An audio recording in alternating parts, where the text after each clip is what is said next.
Para mim é uma honra estar aqui representando a Confassociazione. Outros me conhecem por outros aspectos, mas eu estou aqui muito honrado e contente por estar aqui e trazer aqui a contribuição da Confassociazione, que é uma organização de profissionais e empresas que conta com quase 1 milhão de profissionais e empresas, pessoas e sociedades que pensam a respeito do desenvolvimento e do futuro, colocando no centro a pessoa, justamente como já foi dito anteriormente. Em primeiro lugar, saúdo as autoridades brasileiras e italianas, em modo especial, me permitam cumprimentar o embaixador Mosca e o deputado Porta, e depois todos os outros representantes das empresas, todos os que, com certeza, trazem uma contribuição importante para o diálogo ítalo-brasileiro, um diálogo que deve ter o ministro Cavallari, secretário-geral do Lidl, embaixadora também. Agradeço pela presença, é um prazer encontrá-los aqui neste contexto. Falar hoje de controle climático, eu anotei algumas coisas, assim eu posso ser um pouco mais preciso e metódico, ainda que eu tenha algumas outras ideias, mas eu acabaria passando tempo. Falar hoje sobre controle climático neste fórum que reúne Brasil e Itália significa estar no ponto exato em que três trajetórias se cruzam. A novo período da governança global depois da COP30, a revolução do direito internacional e a transformação das relações econômicas entre a Europa e o Mercosul. O clima deixou de ser uma questão de cientistas ou ministros do meio ambiente, se tornou um verdadeiro stress test das nossas democracias, economias e dos nossos sistemas jurídicos. Esse eixo Itália-Brasil está inserido neste contexto da União Europeia e do Mercosul e pode ser um dos lugares onde este teste do estresse se transforma em uma oportunidade de liderança compartilhada.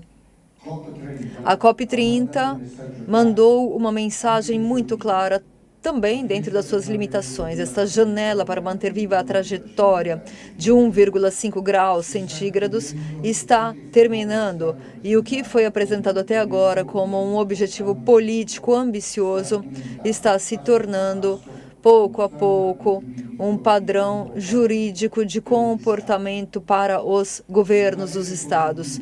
O parecer consultivo da Corte Internacional de Justiça determinou um ponto sem retorno. As obrigações assumidas no quadro das convenções sobre o clima do Protocolo de Quioto e do do Acordo de Paris não podem ser mais vistas como promessas vagas. Essa falta de ação climática contribui para uma possível violação de um dever de prevenir danos gravíssimos e irreversíveis ao meio ambiente. Portanto, se trata de uma responsabilidade jurídica internacional. Em outras palavras, a linguagem passa do se deveria fazer para o se deve fazer. Portanto, houve uma evolução do direito internacional e uma evolução da cultura da consciência de que temos que defender o meio ambiente. E nisso eu acredito que teve um papel muito importante também o Papa Bergoglio, o Papa Francisco. Tudo isso diz respeito diretamente aos modos em que produzimos, comercializamos e investimos. Não existe mais realisticamente uma política industrial comercial que se permitir, se dar ao luxo de ignorar o clima. O que entendemos realmente por controle climático? Não se trata de controlar o clima, mas de aprender a controlar melhor nós mesmos, as nossas emissões, as nossas infraestruturas, o modo como usamos o território, desfrutamos do território. O controle climático, dentro dessa perspectiva, é feito por três aspectos. Três ingredientes, poderia dizer: o conhecimento, regras e cultura. O conhecimento, feito por dados, modelos, sistemas de alerta precoce, a observação de satélites, terrestres que permitem que governos, empresas e comunidades antecipem certos fenômenos. As regras, ou seja, as normas, os padrões, os planos, os instrumentos financeiros que servem para tomar grandes decisões, desde as rodovias, o crédito, aos seguros e tudo isso. E também a cultura, ou seja, uma visão compartilhada em que investir na descarbonização não é um luxo ético. Quero destacar isto, não é um luxo ético, mas é a própria condição para um crescimento duradouro, justo e competitivo. Sobre estes 3 planos, a relação entre Brasil e Itália, o acordo União Europeia e Mercosul pode fazer a diferença. A Itália e o Brasil são muito diferentes, mas também são complementares.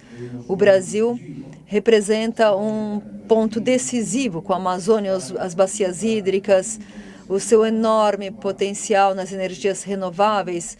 Como já foi dito, e eu não vou repetir, a Itália vive no Mediterrâneo, que é uma área extremamente vulnerável climaticamente, mas que também dispõe de tecnologias avançadas e competências em redes, cidades inteligentes, as smart cities, de que se fala tanto, e também às vezes também sem saber muito bem o que são, a economia circular e também um tecido aberto para os mercados exteriores de PMI.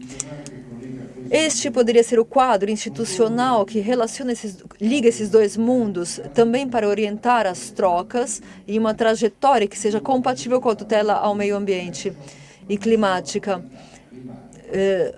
dando ênfase sempre à qualidade climática de todas as relações. Existem 4 pilares que podemos identificar. O primeiro deles é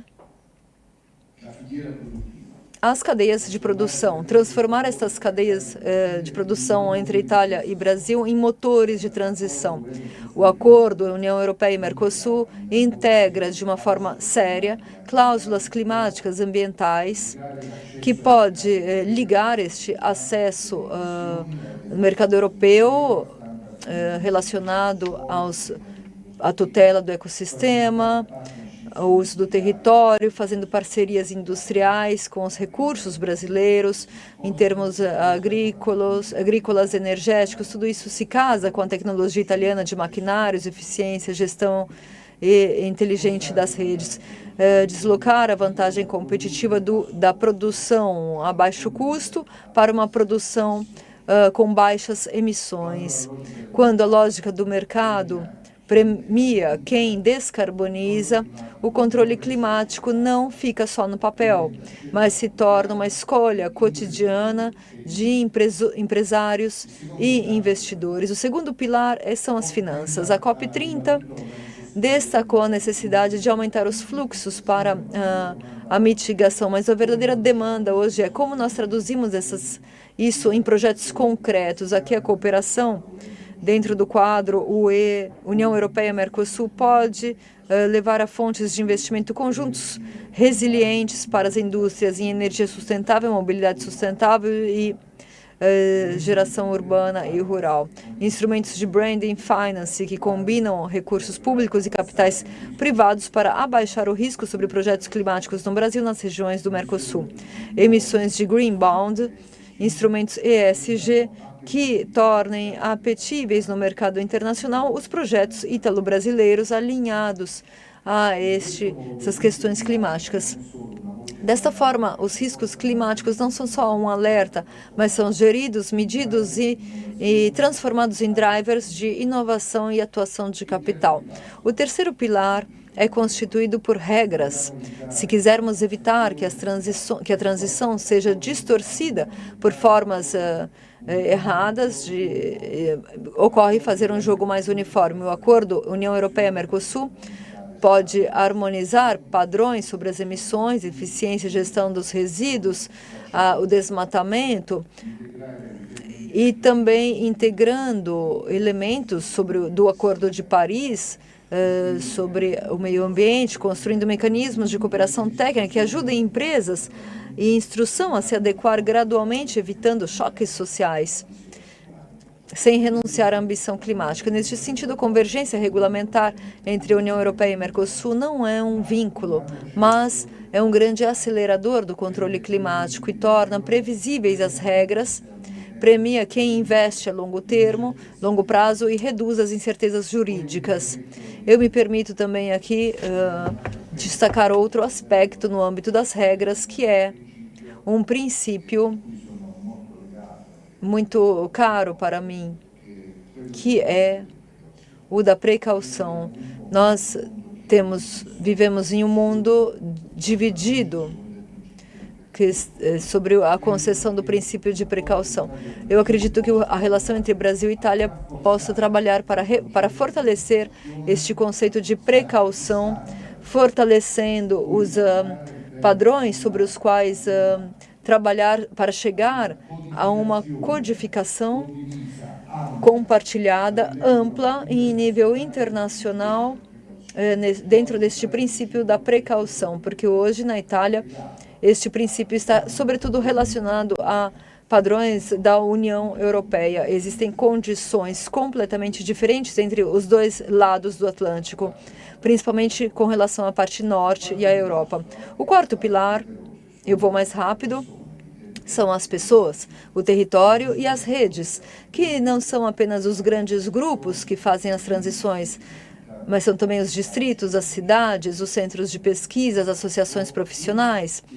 Aqui, os papéis, o papel da Confasociazione é central. Essas redes podem colocar em contato distritos industriais italianos com clusters de produção brasileiros para projetos conjuntos de tecnologia, agricultura generativa, turismo sustentável, bioeconomia, promovendo programas de formação técnico sobre a finança climática, risk management e outras oportunidades dentro deste quadro da União Europeia e Mercosul. Construir comunidades permanentes italo-brasileiras para inovações no âmbito climático.